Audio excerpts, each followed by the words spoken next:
আসসালামু আলাইকুম বন্ধুরা, এখানে দেখতে পাচ্ছেন খুব সাধারণ একটা তরকারি, খেতে কিন্তু খুবই অসাধারণ। প্রথমত আমি কড়াইতে তরকারিগুলো ঢেলে নিচ্ছি। এখানে মুখে কচু, আলু, পুঁই শাকের ডাঁটা এবং ধুন্দুল দেওয়া হয়েছে। এখানে আমি খুব সিম্পলভাবে রান্না করব। কাঁচামরিচ কেটে দিয়েছি, পেঁয়াজটাও কেটে দিয়েছি। এখানে কোনো ধরনের বাটা মশলা আমি ব্যবহার করব না। এখানে দিয়ে দিলাম প্রায় 1.5 চা চামচের মতন লবণ,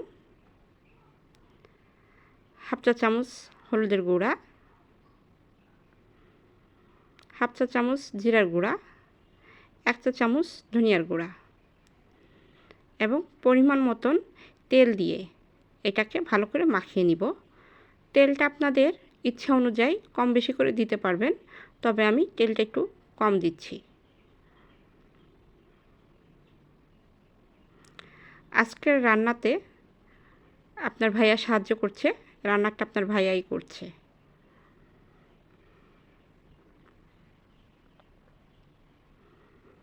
এটাকে ভালোভাবে মাখিয়ে নেবেন। হাতে মাখা যে কোনো তরকারি খেতে কিন্তু খুব দারুণ লাগে। এখানে দিয়ে দিচ্ছি দেশি শিং মাছ। মাছগুলোকে ছোট করে কেটে নিয়েছি। ভালো করে মাখিয়ে নিতে হবে। এটা যত ভালো করে মাখাবেন এটার টেস্ট কিন্তু তত ভালো হয়। পরিমাণ মতন পানি দিয়ে দিলাম। এখন এটিকে চুলায় দিয়ে দিচ্ছি কিছু সময়ের জন্য। কিছু সময় পরে এসে দেখতে পাচ্ছেন বেশ পানিটা শুকিয়ে গিয়েছে।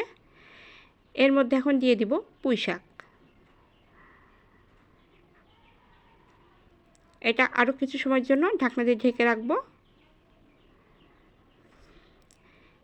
কিছু সময় পরে এসে ঢাকনা তুলে নিচ্ছি।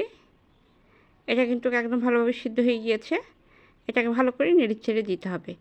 এইভাবে সিম্পলভাবে হাতে মাখা চচ্চড়ি করে দেখবেন, খেতে কিন্তু খুবই দারুণ লাগে।